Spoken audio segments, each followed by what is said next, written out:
नमस्ते बच्चों, मैं डिम्पल भट्ट, श्रीमती जेएमजी हाई स्कूल शेरथा, जिला गांधीनगर, कक्षा 9 के इस क्लास में आपका स्वागत करती हूँ। आगे वीडियो में हमने पाठ का अभ्यास किया था। आज हम पाठ 3 के स्वाध्याय का अभ्यास करेंगे।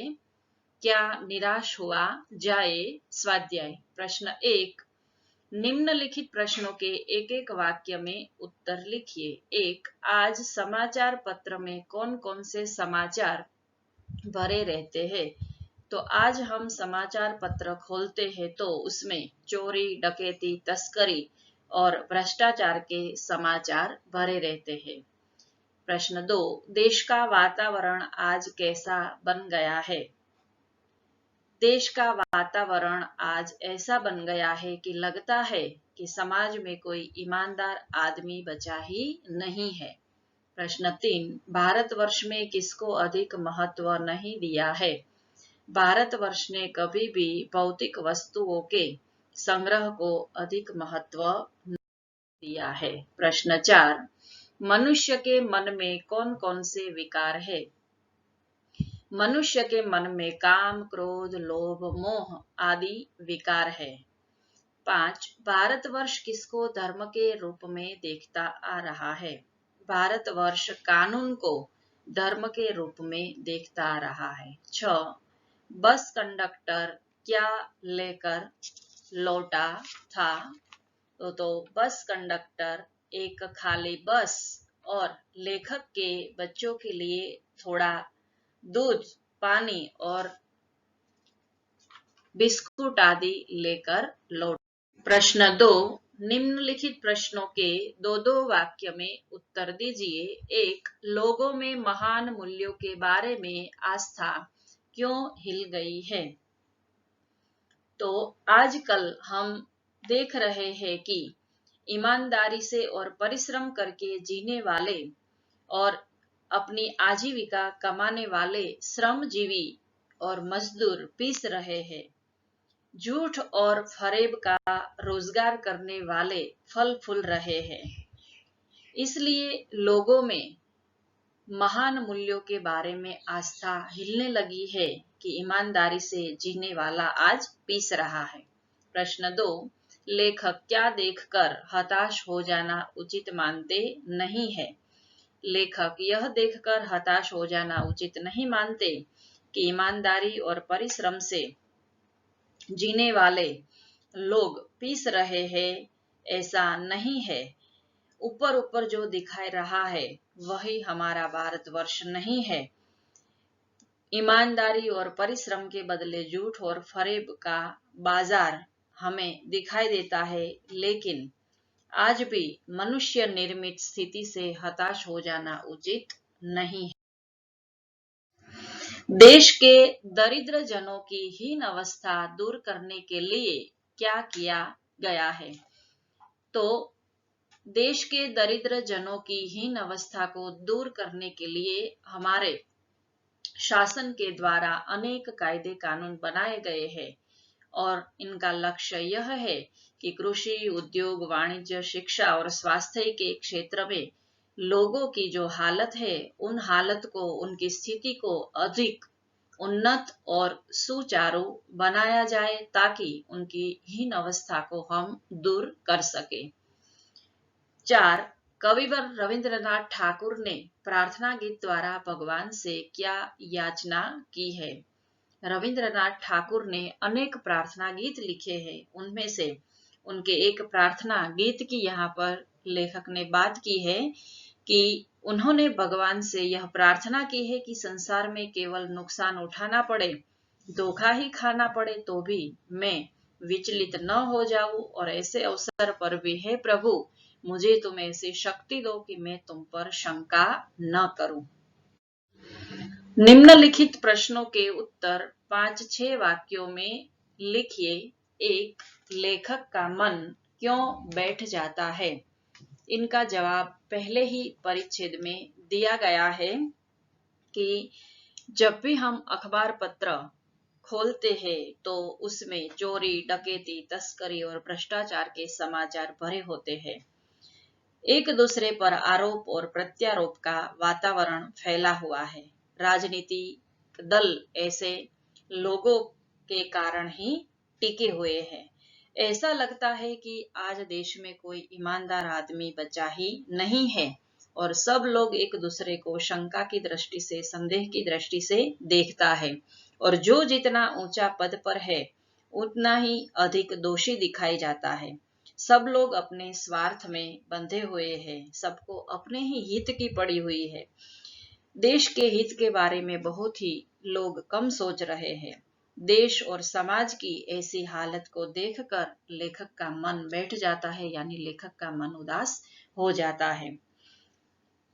दूसरा प्रश्न है, भारतवर्ष को महामानव समुद्र क्यों कहा गया है? भारतवर्ष को महामानव समुद्र इसलिए कहा गया है कि हमारा यह देश बहुत ही पौराणिक देश है और बहुत ही विशाल देश है। अनेक शताब्दियों से, सदियों से यहाँ पर अनेक जातियां आई है और बसी हुई है। अनेक विदेशी जातियां भी आई है और यहाँ आकर वो बस गई है। इस प्रकार भारत में अनेक जातियां आई है। उन जातियों में आर्य और द्रविड़, हिंदू और मुसलमान, यूरोपीय और भारतीय आदर्शों की मिलन यह भूमि है। भारतीय सभ्यता में विदेश से आई सभ्यताओं का भी प्रभाव है। यहाँ की संस्कृति में विदेशी संस्कृतियां इस प्रकार घुल मिल गई है कि हम उनको अलग कर सकते नहीं है। हमारे देश में हिंदू और मुसलमान भाई भाई के समान रहता है और दोनों ही अपनी सभ्यता और संस्कृति का आचरण करते हैं। भारतीय समाज में देशी विदेशी तरह तरह के लोग आए और दूध में जैसे शक्कर मिल जाती है उसी प्रकार वो यहाँ पर सबसे मिल गए हैं। इसीलिए अनेक लोगों के और अनेक जातियों के यहाँ बसने के कारण भारतवर्ष को महामानव समुद्र कहा गया है। तीसरा प्रश्न, धर्म को भारतवर्ष में श्रेष्ठ क्यों माना गया है? तो धर्म जिससे हम अपवित्र कार्य नहीं करते हैं वही धर्म कहलाता है और शासन और समाज की व्यवस्था के लिए, उनकी सुख सुविधा के लिए अनेक कायदे कानून सरकार बनाती है, लेकिन भारतीय वासियों की दृष्टि में धर्म कानून से कहीं बड़ा है। धर्म को लोग धोखा नहीं देते हैं, कानून को धोखा दे देते हैं। धर्म के कारण ही अब भी सेवा, सच्चाई, ईमानदारी और आध्यात्मिकता आदि बने हुए हैं। धर्म के भय से ही मनुष्य झूठे काम करना और गलत काम करना ठीक नहीं समझता है। धर्म के कारण ही लोग दूसरे को पीड़ा पहुंचाने को पाप मानते हैं और यह महाभारत में भी कहा गया है। धर्म के कारण ही काम, क्रोध, लोभ, मोह आदि विकारों पर हम संयम रखते हैं, उनको काबू में रखते हैं और हमारे मन में ऐसे विकार पैदा न हो इनका ध्यान रखते हैं। और अधम नीच आचरण करने से धर्म ही हमें रोकता है। इसलिए धर्म को भारत में श्रेष्ठ माना गया है। प्रश्न 4, कंडक्टर ने अपनी ईमानदारी कैसे बताई? तो लेखक एक बार बस यात्रा कर रहे थे और उसे जहां पर पहुंचना था वहां पहुंचने से पहले ही बस खराब हो जाती है सुनसान रास्ते पर और बस खराब हो जाने से तुरंत कंडक्टर समझ गया कि बस आगे नहीं जा सकती और वो एक साइकिल लेकर चल पड़ा। करीब रात के 10 बजे थे और हम सब बस में बैठे हुए थे। हम सबको लगा कि ये डाकुओं से मिले हुए हैं और हमने ड्राइवर को मारने की योजना भी बना दी।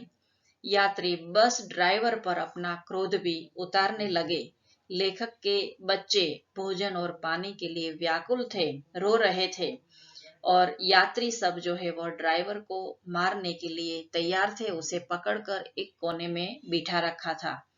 ठीक उसी समय बस का कंडक्टर आता है और एक खाली बस भी उनके साथ है और जब वो आया तो उन्होंने कहा कि मैं आपको दिक्कत न हो इसलिए नई बस लेने के लिए बस अड्डे गया था और ये बच्चों के लिए पानी और दूध भी लाया हूँ। अब आप इस बस में बैठिए, वह बस चलने लायक नहीं है। तो ऐसे उदाहरणों से हम कैसे कहें कि आज भी ईमानदार लोग समाज में नहीं है। तो बस कंडक्टर ने इस प्रकार अपनी ईमानदारी का परिचय। मुहावरों का अर्थ देकर वाक्य में प्रयोग कीजिए। मन बैठ जाना, उदास होना। समाचार पत्र में चोरी डकैती के समाचार पढ़कर लेखक का मन बैठ जाता है। पर्दा पत्र करना यहाँ पर गलत है। सही शब्द है पर्दाफाश करना, यानी भेद खोलना। जो स्वार्थी लोग हैं उनको पर्दाफाश करना ही चाहिए। फलना फूलना यानी समृद्ध होना। अनेक लोगों ने हमारे देश को फलने फूलने का आशीर्वाद दिया है। हवाइया उड़ना, चेहरे का रंग फीका पड़ना। ड्राइवर को सबने घेर लिया तो उनके चेहरे पर हवाइयां उड़ने लगी। पर्दाफाश करना यानी भेद खोलना। ढाढ़स बंधाना यानी तसल्ली देना, धैर्य बंधाना। घर में मृत्यु हो जाने के कारण उनके घर वालों को लोग ढाढ़स बंधाते हैं। काटर ढंग से देखना, भयभीत होकर देखना। ड्राइवर लेखक की ओर कातर ढंग से देखने लगा।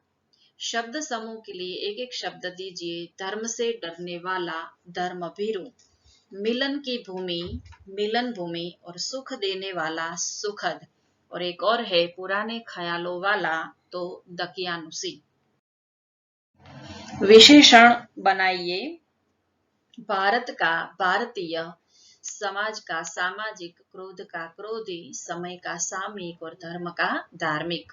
भाववाचक बनाइए। डाकू का डकैती, आदमी आदमियत, बहुत बहुतायत, सभ्य सभ्यता, मानव मानवता। 7 विरोधी शब्द बनाइए।